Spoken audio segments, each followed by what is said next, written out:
All right, well, I'll start the preamble while these numbers kick up. Welcome, everybody. Oh, I'm so excited.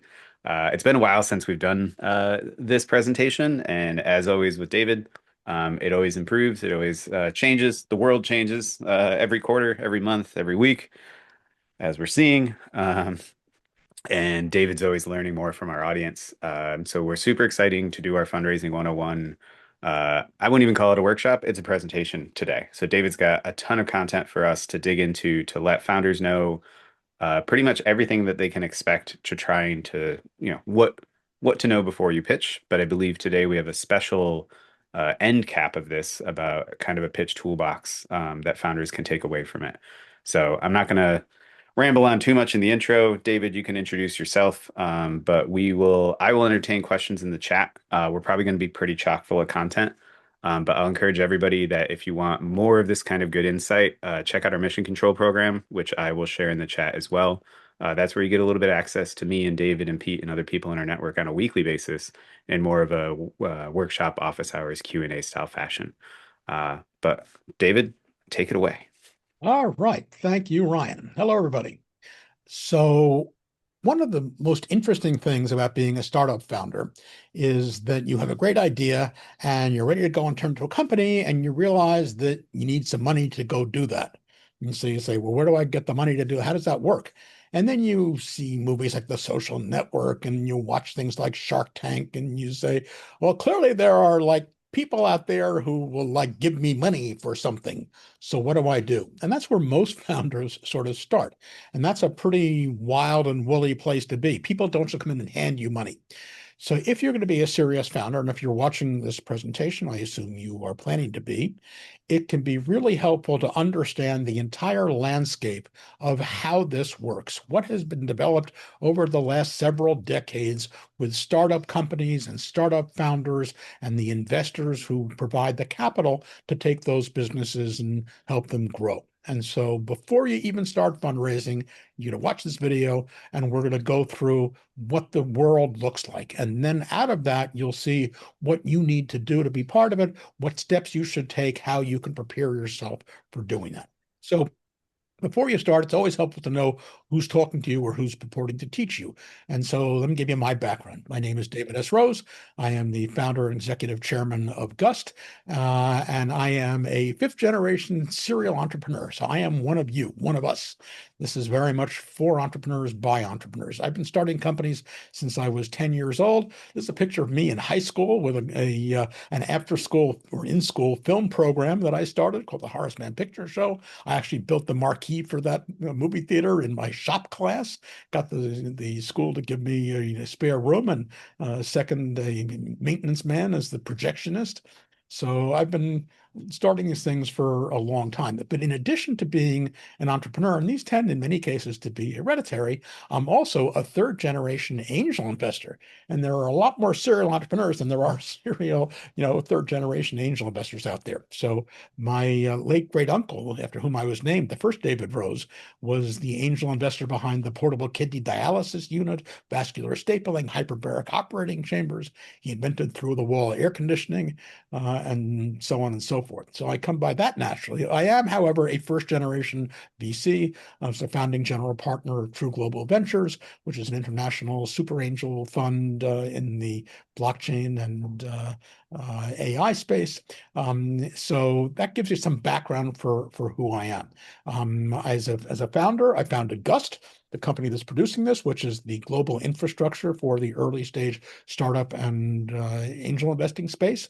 I founded New York Angels, one of the world's largest and most active angel investment groups.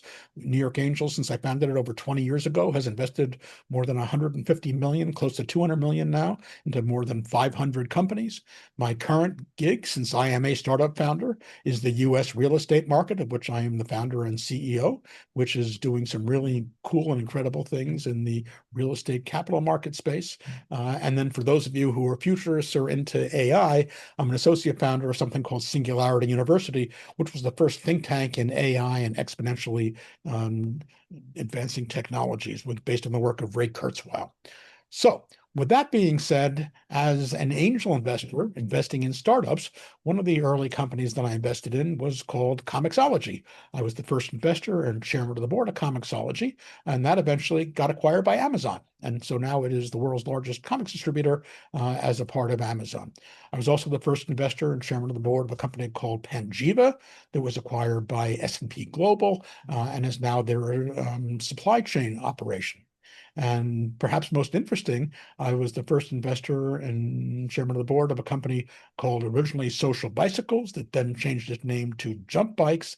And that ultimately got acquired by Uber and became the basis for the original Uber bikes. So that's my operating background. Since I like to share this and sort of give back to the community, I'm also the author of a couple of books.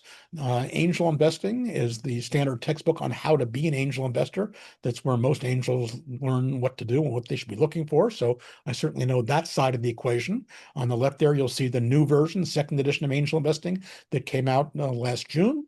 And then after that, I wrote a second book called The Startup Checklist, 25 Steps to a Scalable High Growth Business. This one aimed directly at founders to walk you through step by step exactly how to start a company. That's become also a New York Times bestseller, has been adopted by some 500 universities around the country for their entrepreneurship programs. And that is coming out in a second edition in a couple of weeks. So in April of 2026, you'll be able to buy the all new AI-based edition of that, which is a lot of changes in our industry. So I strongly suggest that. Okay, with that background out of the way, you know who I am, and let's talk about the first advice I can give you speaking as an angel investor who invests in startups. What will I tell you? Don't take my money. Unless you absolutely have to, do not raise money. Raising money is not a badge of honor. It's not a success. It's not an outcome. What it does is it sets up an entire lot of expectations and controls and limitations on you that if you can avoid doing it, you should. So if what your venture you're starting is capable of starting by itself, then do it. Don't take my money because the best thing you can do is to bootstrap your venture.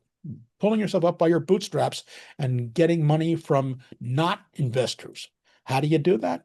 There are multiple ways. You can get it from your customers. There's a really interesting book called The Customer Funded Business, also published by Wiley, which is all about how you can get that initial, cash coming in from people, for example, who pay in advance. That's essentially what a Kickstarter or a crowdfunding platform is, where people take faith and have the faith to give you money up front so you can build a product. That's one way of doing it. But there are other kinds of platforms where people will pay for subscriptions up front, and then when you have the money, you can deliver them. Matchmaking platforms, subscription models, service. You can do things that add value as a service, where people pay you for your time and then use the money from there to transition into building a product behind it. But ultimately, the best thing you can do is to not take money. And if you think that you can't risk it without getting money to support your vision, there's a great new book that's come out called The Zero Risk Startup by our good friend Paulo Andres. I actually wrote the introduction, the forward for this book. And there's no such thing as a zero risk startup, because if you're a startup founder, you're taking risk. But this book shows you how greatly to reduce that risk and how to find funding from all kinds of sources. One of the sources, that the last final source you can get before looking for investors, is actually getting a grant. And a grant is free money. Who gives you free money? Oh, the government might give you free money. As a matter of fact, the US government has a program called the SBIR program. They brand it as America's Seed Fund, which stands for Small Business Innovation Research and Small Business Technology Transfer Grants. And so these are programs which are designed to spur innovation in America by giving money, effectively string-free money, to companies that are not yet ready to raise money from investors. deserves. And so you don't have to have proven traction. This is exactly what an SBI grant is designed for. And so the way this works is there are multiple phases. The first phase, you can get up to $275,000 for your first part of it. And then if you deliver what you say you're going to deliver and there's some success in your program, you can apply for a second phase. And that second phase can be, up to 1.8 million. So you can have a total of over $2 million that you can get from the government string free for getting your business off the ground. Now, obviously, they're not going to start and help fund a business that is doing things that they don't think are societally useful. And so 17 government agencies all have these programs, and they will tell you exactly what they're looking for.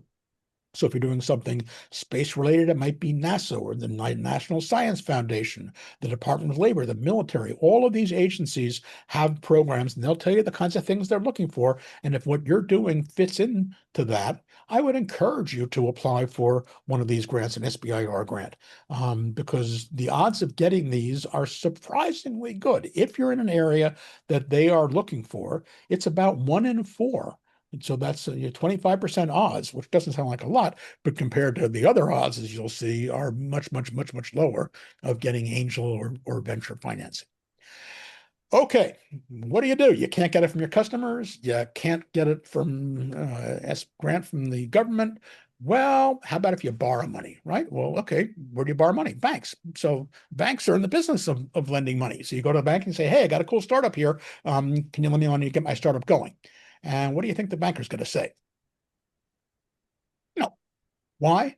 Because lending money is a very different thing from taking a risk that your crazy business venture is going to be very successful.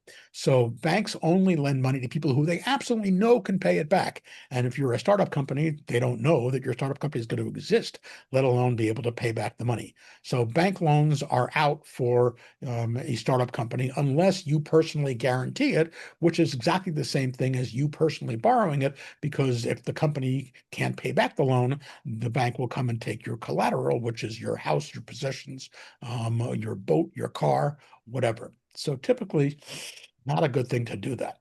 Well, if you can't get it from your customers and you can't get it grant funding and you can't get bank loans for it, where do you get money?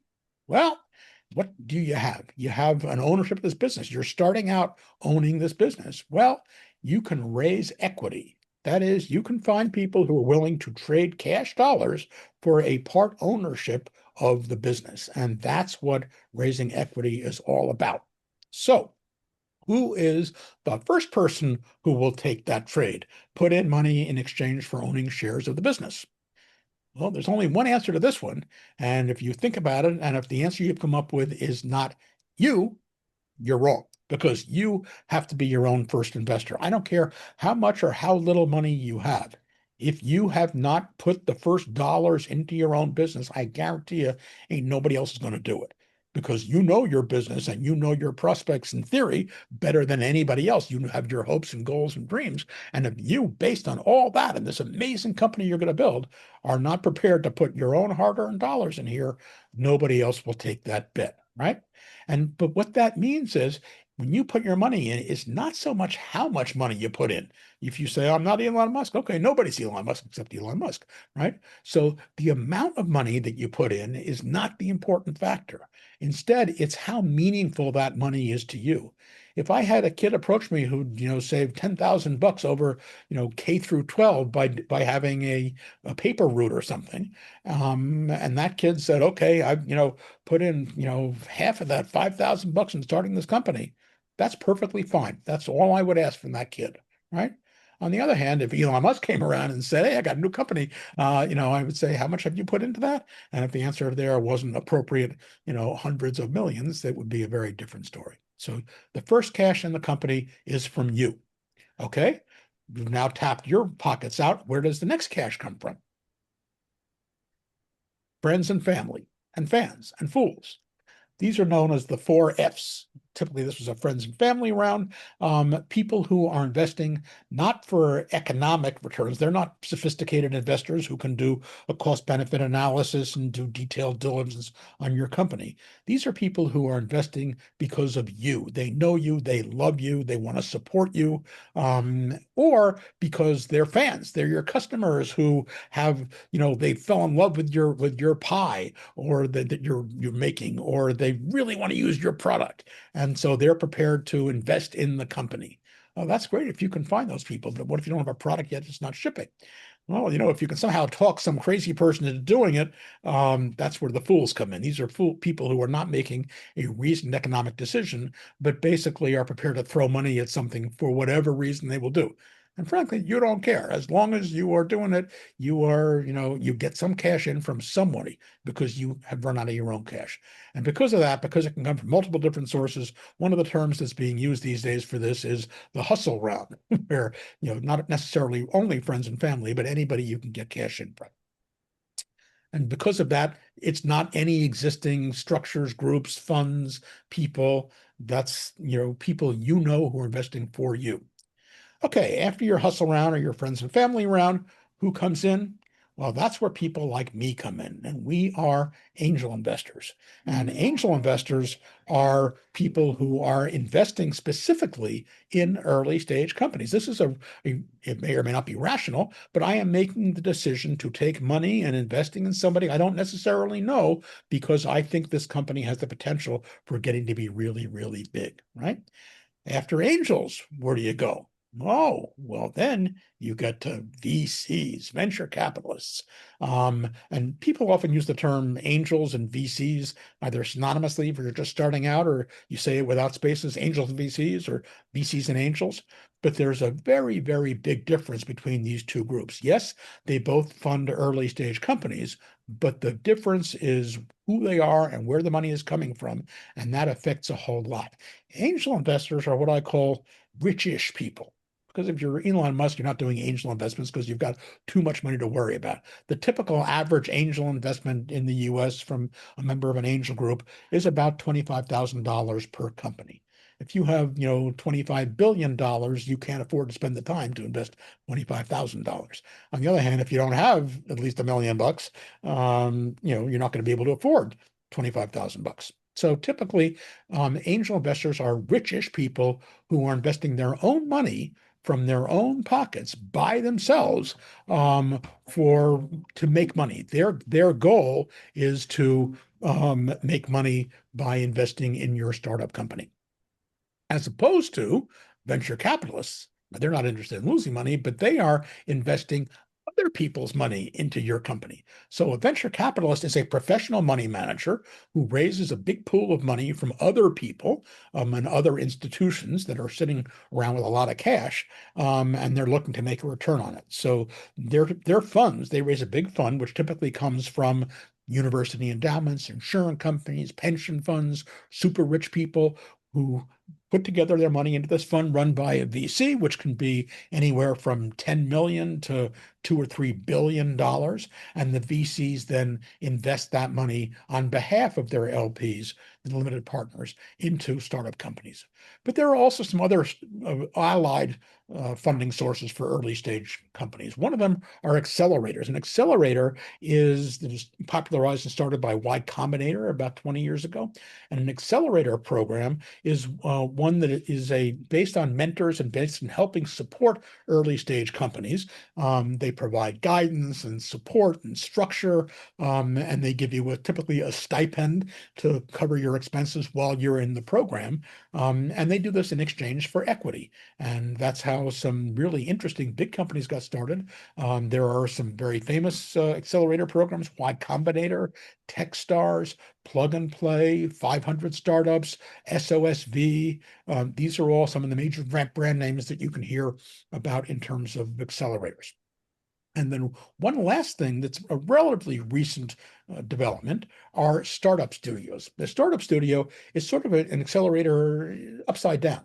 Here, instead of finding a company that they want to invest in, a startup studio is typically started by an entrepreneur who has been successful and has funds, and they have all kinds of ideas, but they need people to help incubate them in those ideas, to help get it going.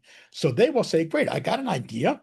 And I got a basic team and I have some infrastructure and support people and so on. And so I'm looking for an entrepreneur to come in, work with us on this idea, and then we'll fund it and support it and get it out the door. So one of the things that all of these four have in common, whether it's the venture funds, the accelerators, the angel investors, the startup studios, they are all accredited investors. And that's the one requirement from the government.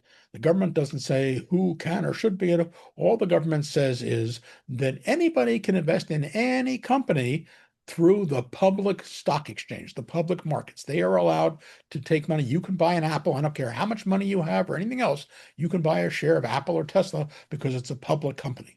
But if you want to invest in these crazy, risky startup companies, the company can only raise money from people who are accredited investors. And an accredited investor means that you have either a steady annual income of at least $200,000, or if you find jointly with your spouse, $300,000, or you have net assets, not including the value of your home, of at least $1 million, or you're a sophisticated investor because you have an SEC license under Series 7, 65, or 82, which shows that you actually know something about finance. So this one slide, these are the only requirements for being an angel investor to invest in your company. You can take money all day long from anybody who fits at least one of these qualifications. Otherwise, you can't take money from them. So let's lay all this out together on one chart. What does this look like? Well, this is a graph that shows from left to right along the x-axis the progress of a company from an idea all the way to profitability. On the y-axis, it shows the amount of money you're raising. But note that this is not a linear scale. This is a logarithmic scale. So each of those is 10 times the amount before, which means it's very, very compressed. You have to do that because the numbers can get very, very big. So where's the first money in, as we discussed? Let me all hear you say you or me, right? And it is indeed coming from you. After that, come and you'll put in whatever you can put in. If you can only afford to put in, 5,000 bucks, so be it. I would say most founders that I've seen are putting in some, tens of thousands of dollars of their hard-earned cash, or more than that.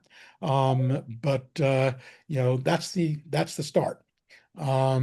If you After the founder, you're talking about friends and family, friends, family, fans, and fools. This is where people are investing because of you.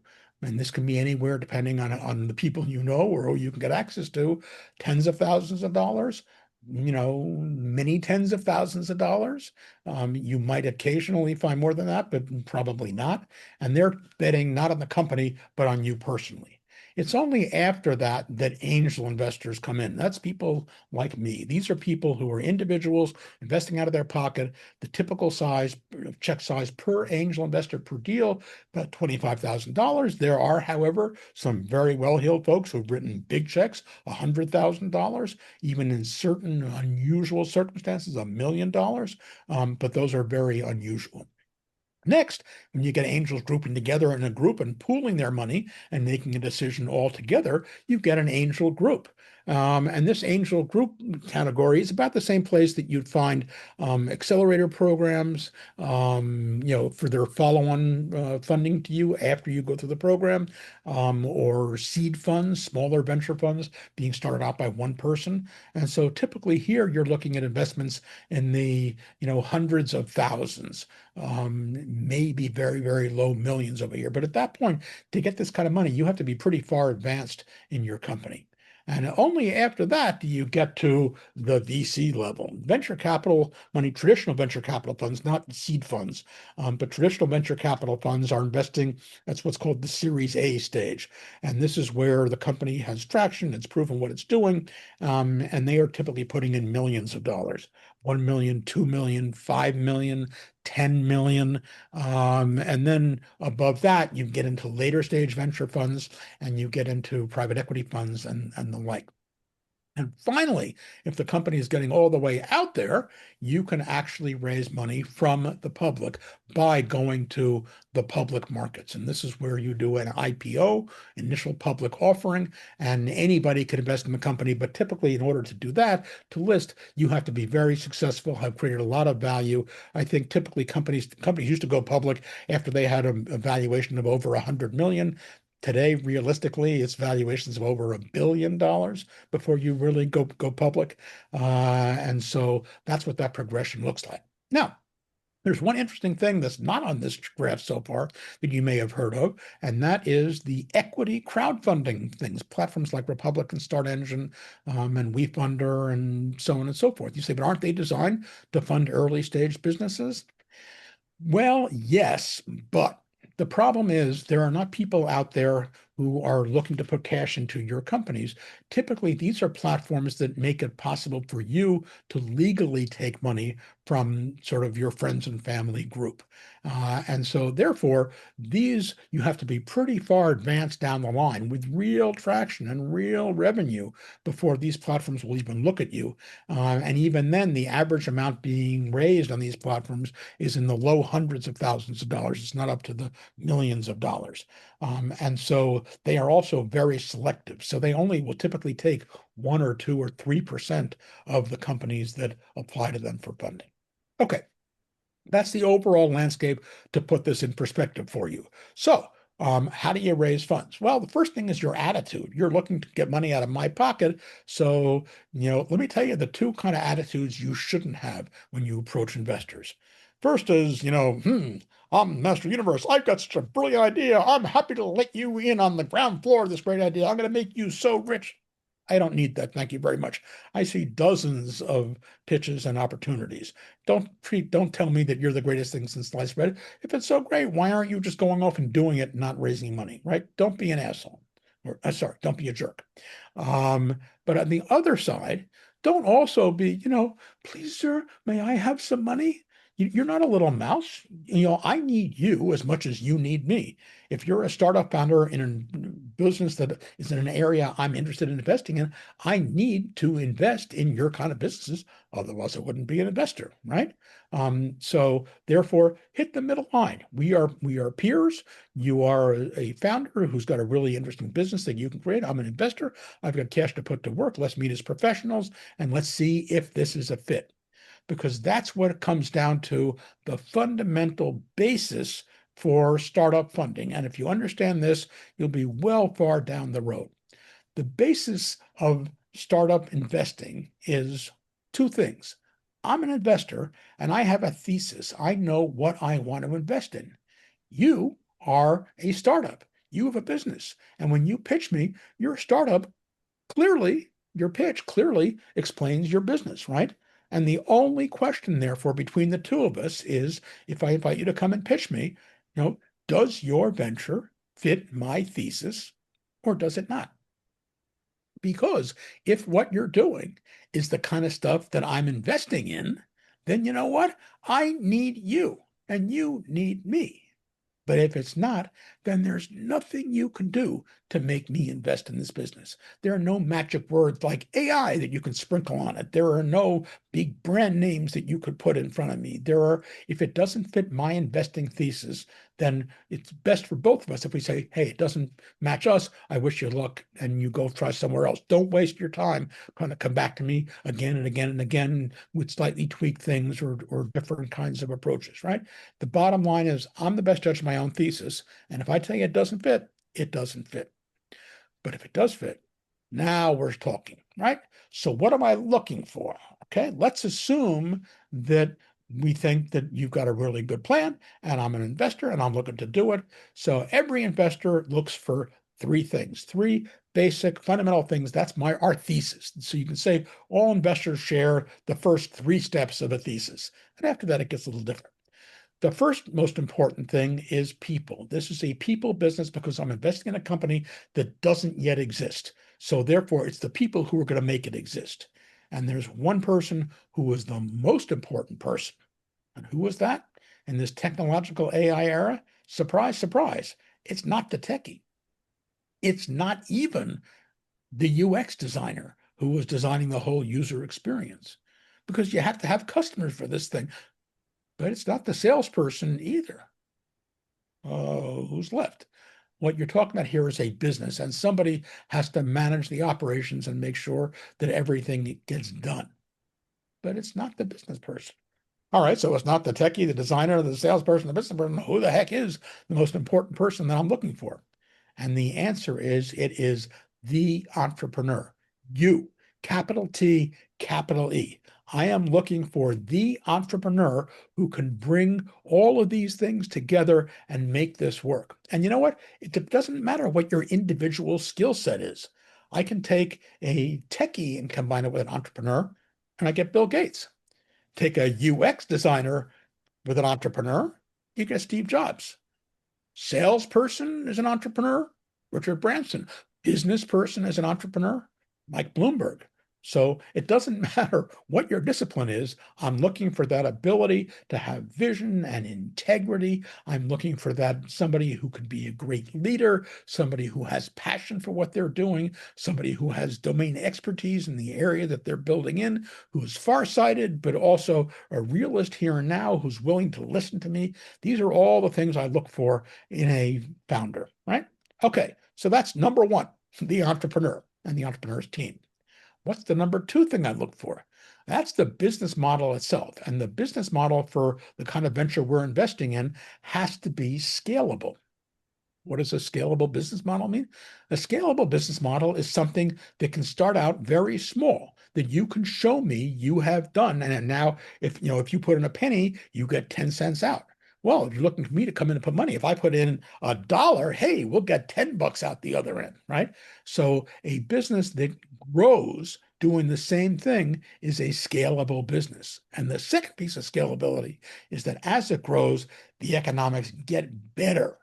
So, for example, if I asked you to create a website to sell my book, you could do it. There are tools around. It wouldn't take you very long. But by the time you got the website up and you're paying for hosting and you're paying to get anybody to come for marketing, you've already lost money on selling one copy of my book. On the other hand, if I asked Jeff Bezos to sell my book, through Amazon, Amazon's marginal cost of selling my book is effectively zero.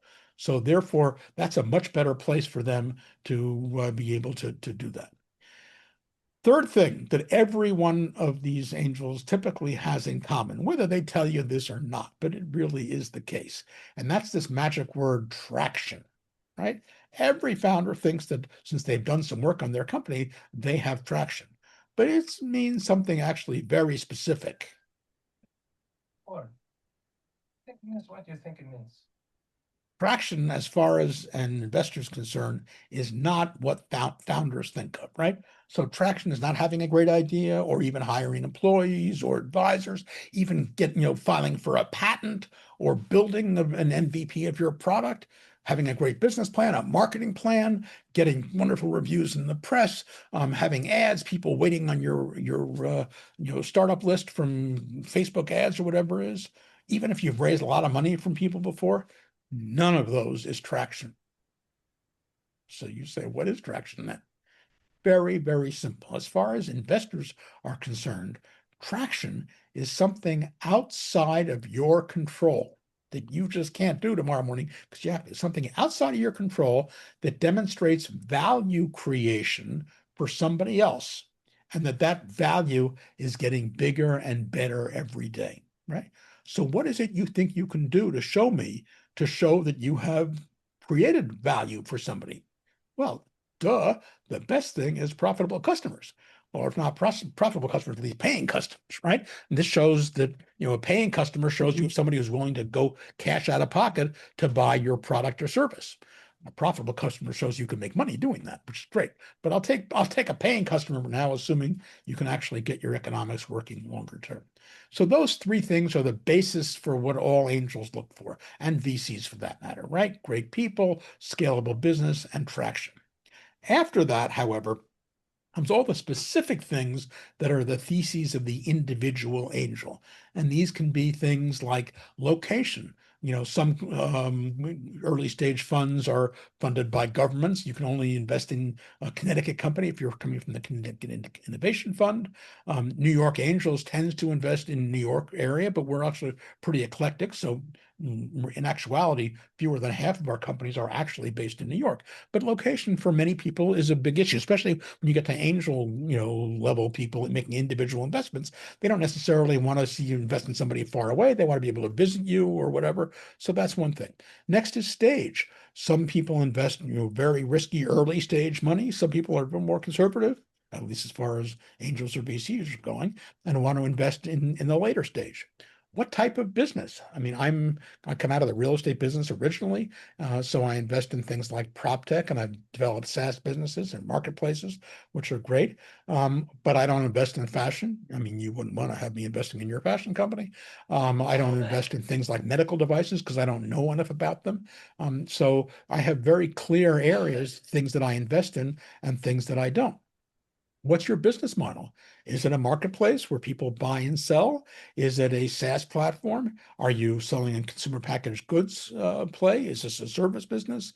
All of these things are different models for based on how you get your money. And some people invest in very specific ones, and some other people don't. How big are you? Is the check you're looking for? As I said, a typical angel check might be 25,000, but some people say, well, I don't want to invest 5,000. Well, you know what? There are actually ways of doing it. We at Gust, we have something called the Gust Angel Collective, which lets people with smaller checks get involved in companies. But typically, angel groups will require a minimum investment or so of $25,000. On the other hand, if you're a venture fund and you're looking to write $10 million checks, you're not going to invest in a startup. It doesn't matter how wonderful that startup is. If you are a late stage venture fund investing in $10 million check sizes, that's how their entire business is geared up to operate. And then one interesting thing, which you probably discount the importance of, but is really important, and that is this investor willing to lead? Are they willing to be the first person to step up and say, yes, I'm going to invest in this company, and I don't care if anybody else does? Right? So that's your lead investor. If you have a lead investor, they're scarcer than hen's teeth, and they are really great things to have because they will help you raise the rest of the round. But basically, if you look at the three core things and then all of these things that you have to match specifically, what that means is that 95% of all early stage investors are simply not going to invest in your company. They're not in your wheelhouse. Nothing to do with you being bad or they don't like you or whatever. It's just that you don't fit their thesis. And that's 95%. So therefore, to avoid spinning your wheels, do a little research up front. So if anybody pitches me a fashion deal, definitionally it means they have not read anything I have written, anything I've put down in any venue, because I'm very clear that I don't invest in fashion, right? So do your research first, save you the trouble of pitching those other 95 people and concentrate on the five who might actually be right in your wheelhouse. All right. With that said, let's talk about, we keep talking about investment rounds. What is an investment round? An investment round is what we call it when it's a set of one or more equity investments. Typically, they're going to own a piece of this company made into a particular company, one company, by one or more investors. You can have a single person round, you can have 100-person round, right? But they're within a round, they're all on essentially similar terms at the same valuations and same control provisions and so on and so forth. And it's essentially at the same time. You can have a rolling close. It can close within a week or a month or 6 months, whatever it is. But typically there's a defined time horizon. So that's what an investment round is. And so when we talk about rounds, the names keep changing. When I first started, you would start at what's known as a Series A, but we've been developed a whole lot of other phases along the way. So here is what this world looks like in terms of sequence. All right, first cash in. Yes, you got it. Okay. Keep reiterating this because you better have your cash in your own deal. Okay, after that, the first outside round. Well, this is where we talked, remember, about your hustle round or your friends and family. Typically, people here will raise less than $500,000. It'll typically be done on a document called a SAFE. simple agreement for future equity. And so valuations here are in the single-digit million valuations. The amount of money raised is typically, in the low hundreds of thousands of dollars, maybe over here. Okay, so that's the first. After that, you have your angel round. Oh, this is a pre-seed round. A pre-seed round is north of the Friends, Family, Fans, and Fools round and south of bigger ranges, right? And so these days, a pre-seed round as of 2026 is in the range of roughly $500,000 to $2 million, the very sort of low end of professional investing in here. And this will typically be done increasingly on safes, but also on convertible notes, which is a loan that converts into equity, just like a safe converts into equity. And so here you're talking about raising, $1 million or $1.5 million into your, pre-seed round. And if the company does well and begins to really accelerate its growth and show that it's got something out there, then you're ready for your seed round. The seed round used to be, a few dollars. Seed rounds are now significant. They are in the, 2 million plus range, 2, 3, 4, $5 million. I've seen ones that are even bigger than that. And so these are coming from seed round venture funds typically, or maybe groups of angels banding together. And after you finish all that, you've now got real traction and your company is really growing and it's a serious play and it looks like it's headed to be something really, really big. Then you finally get to your Series A, which is the first traditional venture round. And note that each round is harder and harder to do. So I told you before, you could get that about 1 in 4, 25% of people who apply for SBIR loans, grants, get them. Yeah, well, when you're talking about angel investing, really those sort of first two, or three levels in there, you're looking at a 1 in 40 or 2.5% success rate. So 25% on getting a grant, but 2.5% to get an angel deal. But you know what? That's a lot better than a VC deal because with a VC deal, it's 0.25%, a quarter of 1%. Hmm. Tough. Okay, so here you have these different rounds, and one question is, what kind of financing documents will these funds, will each round use? And so for grants, no, grants, they just give you the money over there, right? You take it effectively, they wire you the money into your account, you provide reports while the grant is outstanding of what you're doing, and then that's it. Everybody goes home afterwards and no further relationship. If you wanted to borrow money from a bank, bank lends it to you and you take it back. But the problem with that is banks don't lend money for startups, so forget that. Which brings us to stock.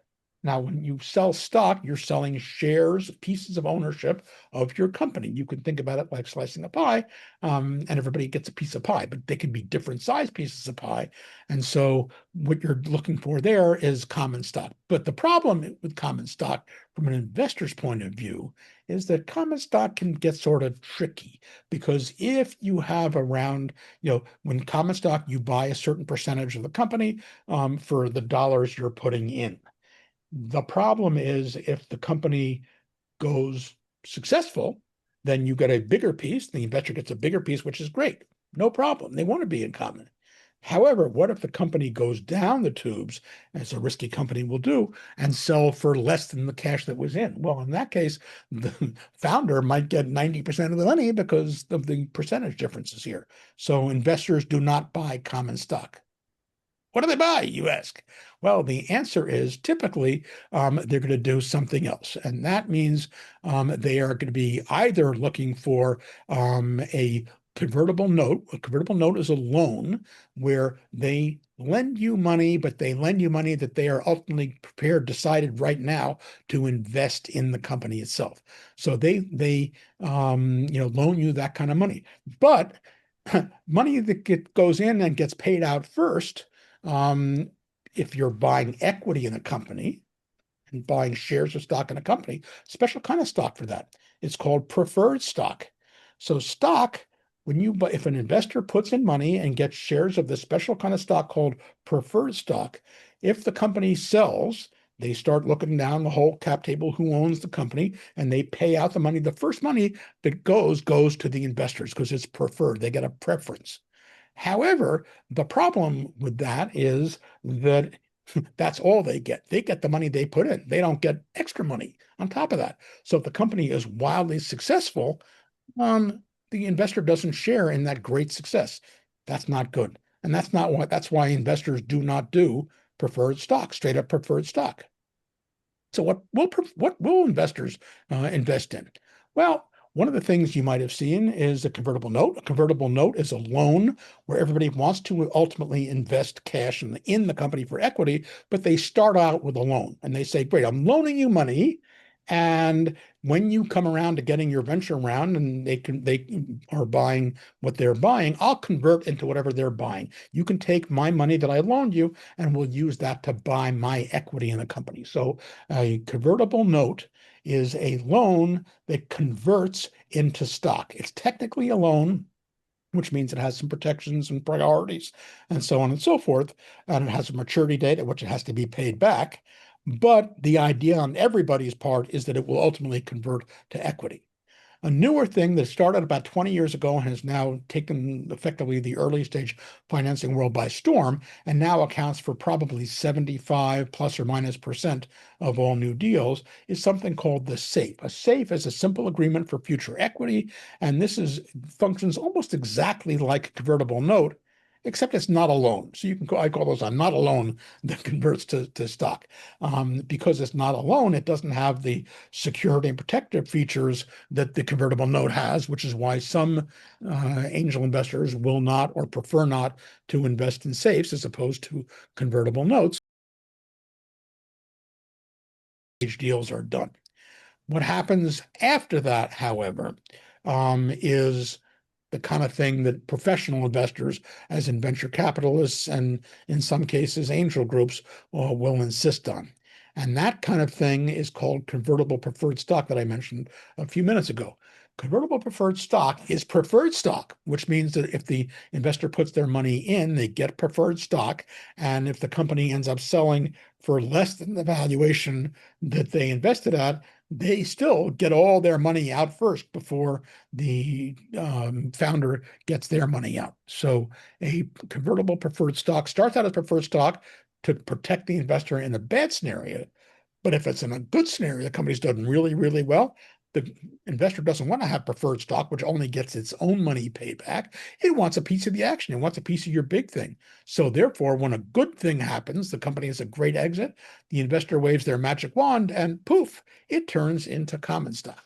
So convertible stock is this interesting thing that venture capital funds insist on, which means that they are, in the case of a down scenario, a sale of the company or an exit at less than the valuation they put in, all their money comes out first. Whereas in an up scenario, you've made $1 billion become a unicorn, they get the advantage of being able to magically change it into common stock and therefore get their percentage of all the good things happening out there. Okay, that's the way the rounds work. That's the way technically they are done. And the essence of this is you're trading dollars for equity, money for ownership. And so who decides how much ownership you get for your dollars? Well, to do that, you have to know a few things. You have to know what the amount of the dollar is, right? And what percentage of the company that dollar buys. And that is what's known as startup valuation. And for those of you who remember your Dr. Seuss, startup valuations are effectively like creating oobleck. There is no rhyme or reason to it. There's some rhyme or reason to it, but there's not a lot. God doesn't come down and say, your company is worth X.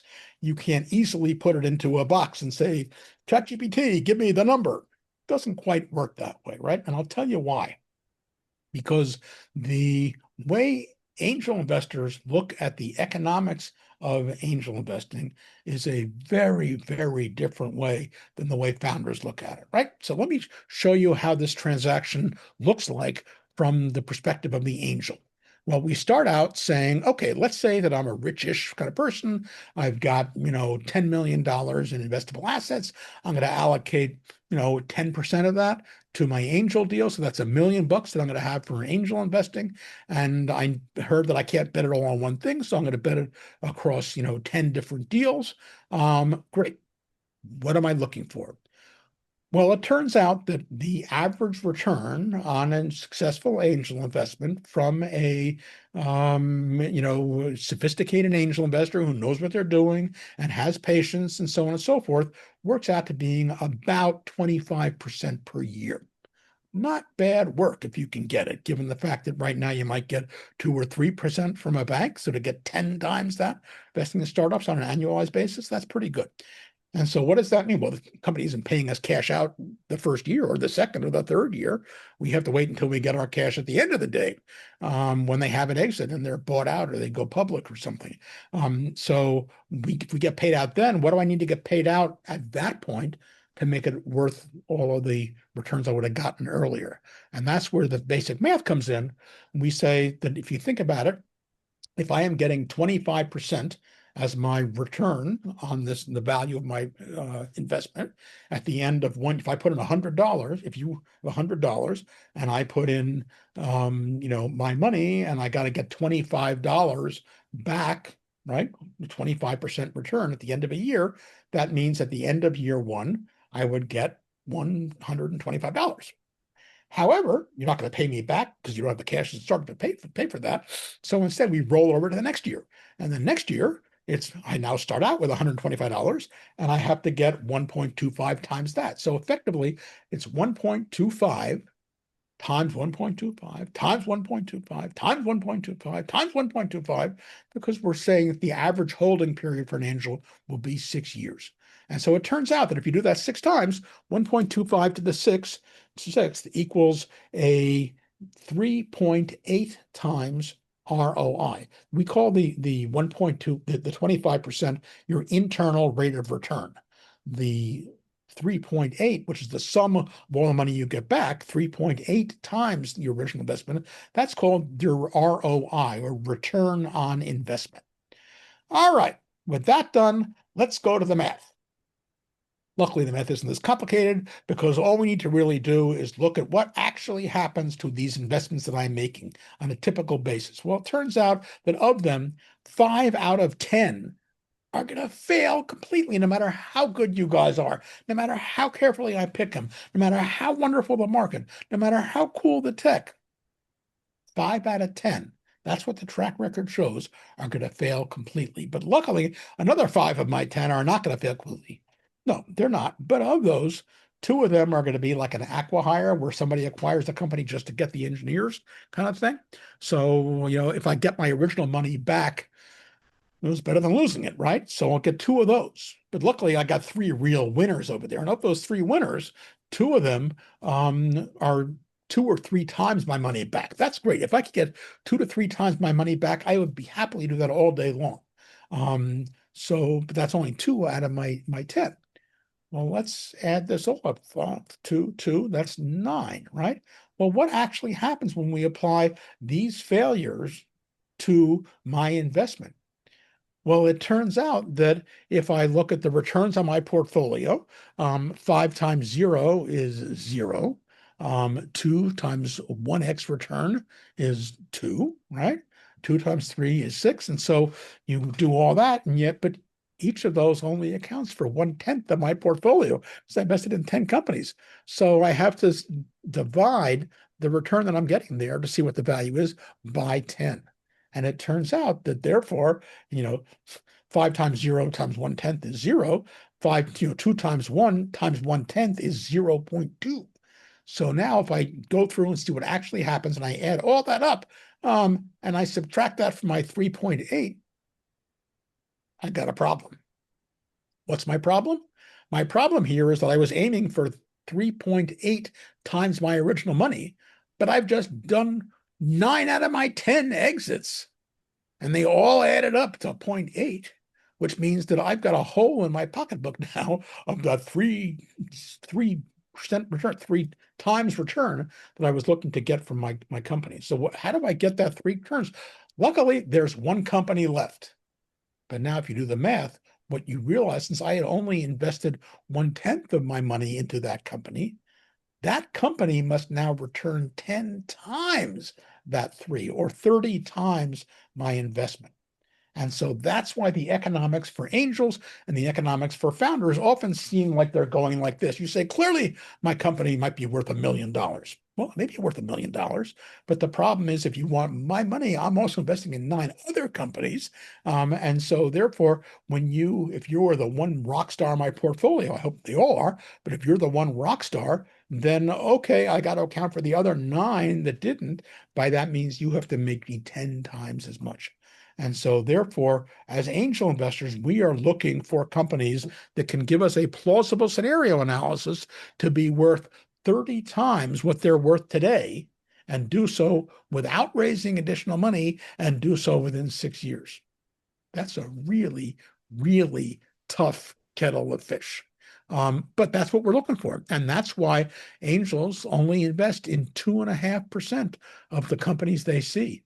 And VCs, venture capitalists, invest in 0.25. Whoa, that's really, really tough. All right, so how do I find these investors, right? Well, the first one sounds stupid, but it's really simple. Let people know you're looking for money. Say, hey, I'm looking for money. Everybody you meet, say, I've got a really cool startup. Do you know anybody? Do you want to invest in my company? Do you know anybody who might want to invest in my company? So, I've been pitched deals by my barber, by my mother, by all kinds of people. Interestingly, by the way, parenthetically, for people who think networking is all, I'm as networked as they get, from the best schools in the country, from nursery school through graduate school. I have never once been pitched by anybody from any of my school classes, not once. Just saying. All right, you can tell everybody, but then you want to go looking, right? And you're going to go look. Where do you look for investors? Well, there happens to be a really cool website done as a pro bono freebie by a venture fund called NFX, and this is called Signal. So it's available at signal.nfx.com. And there they have gotten some 30,000 investors, VCs and angels alike, to tell them exactly what they're looking for, exactly what the economic metrics are, exactly the areas and the industries, and whether they're willing to lead, and how big their check size is, and so on and so forth. So this is perfect research. Go to NFX Signal, and you can find a great place to find individual investors. All right, And David, you're then going to make me break my promise. We're going over, aren't we? a little Because bit, but not much. okay, I want you to Not get to much. the pitch toolbox. But if anybody can stay past the top of the hour, David will have some extra content about pitch readiness. So I'll be here. I've canceled my meeting, David, so I can still man the chat and Okay. heard the chickens. All right. So I'll speed up a little bit here to get this in, and we'll give you an extra added bonus at the end. So essentially, Signal lets you find individual investors on our platform, Gust. You can search for all these angel groups. We have thousands of angel groups and funds and economic development agencies and accelerator programs that you can look for.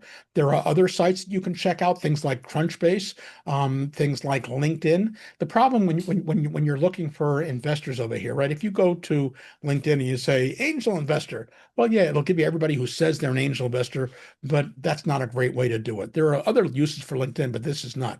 Your best bet are things like Signal, but there are other groups. So the Angel Capital Association has a website that lists all the members of the ACA. There are CRM things, CRM platforms with built-in lists like Founder Suite and so on. But remember, when you're looking for an investor, the key thing is you need to fit their thesis of stage, location, sector, and size, expertise. You need to find a lead investor first. And so therefore, just casting a wide net and saying, hey, everybody, blasting emails. I mean, I get a dozen emails a day from people with no clue. Dear investor, give me money, right? That doesn't work. That's not helpful. All it does, it's useless. It's not going to raise any money. It irritates me, and it's going to be spinning your wheels a whole lot, right? So what you want to do is to rifle shot, find people who are investing, whose thesis is to invest in your kind of company, right? And then once you find them, that's when you use LinkedIn. because LinkedIn can show you if you have curated your network and you add people who you really know. Don't blindly just link to everybody out there. Link to people you know. And so when you do that, you form a really interesting web. You know how many people there are who can reach me on LinkedIn by somebody who's no more than 3 links away? The answer, the last LinkedIn has pulled these stats recently, but the last time I checked, it was 100 million people. 100 million people can reach me. They have a connection to me. So keep your LinkedIn live and only use that to get introductions to people after you have identified that they are the right person for you. And remember, 95% of investors will not be the right person for you. And the important thing to understand when you get an introduction is a warm introduction from somebody who knows you and knows the investor. That's great, right? But not all introductions are made equal, right? So if one of my existing portfolio CEOs says, "Hey, I know a really cool company, and you should meet," I will always absolutely take that meeting because this company know they don't want to waste my time. They know what I'm looking for. They know how I'm working, and so that's great. I'll always take that. If people who are professionals who I know, lawyers and attorneys or people I've met in the field, who know what I'm interested in investing in, sure, they say meet somebody. I'll typically do that, right? Well, what if you don't have anybody who can connect you? Well, then you get to a sort of a cold outreach, and that's okay. It's okay to reach somebody cold without an introduction, but only if you really fit their thesis. All the people who email me for, sports deals or gambling deals or fashion deals or whatever, I don't, there's nothing you would ever see that would tell you I would invest in that. So that's bad research on your part right there. Don't do it. Check me out first. And the worst kind of introduction that you never want to ask for, if somebody turns you down and says, for whatever reason, you're not in their wheelhouse, they can't invest. And now, everybody, your instinct is to say, oh, great. Well, then please introduce me to somebody who can invest. But that's the worst kind of investment because no investor wants to get a referral from somebody who didn't invest, right?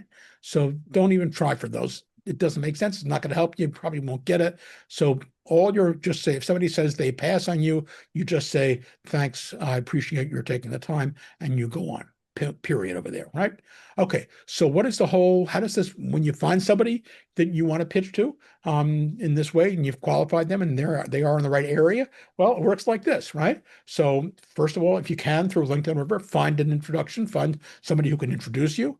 You then want to follow up with an email to do it. The goal is to get to a call, a 30-minute call with that potential investor where you can run your pitch deck through online, typically, or if you can do it in person, that's even better. And then out of that, the goal is to get to another meeting. So after you give them that meeting, you'll leave your material behind, your deck or your whatever, and then you'll follow up with them, hopefully a day or two later. If they don't call you, to discuss their interest and see if they're there. If they are then interested, they will typically do what's called a deep dive or a diligence call. They'll poke and prod and ask more detailed questions. This might take a few hours over there. If you're talking to somebody who's like an angel group or somebody who's a kind of person who can lead a deal, they might give you a term sheet on the terms on which they are willing to invest. Or if you have one from another investor, you give it to the investor for them to sign. And so if they agree that they should invest at that number, they execute the docs, and you're off and you've received funding. So that, in a nutshell, and that is just exactly about an hour, Ryan, is the process of fundraising 101 from beginning to end. It shows you who the investors are, where they're coming from, what they're looking for, and the best way for you to go out and reach them. I hope this helps.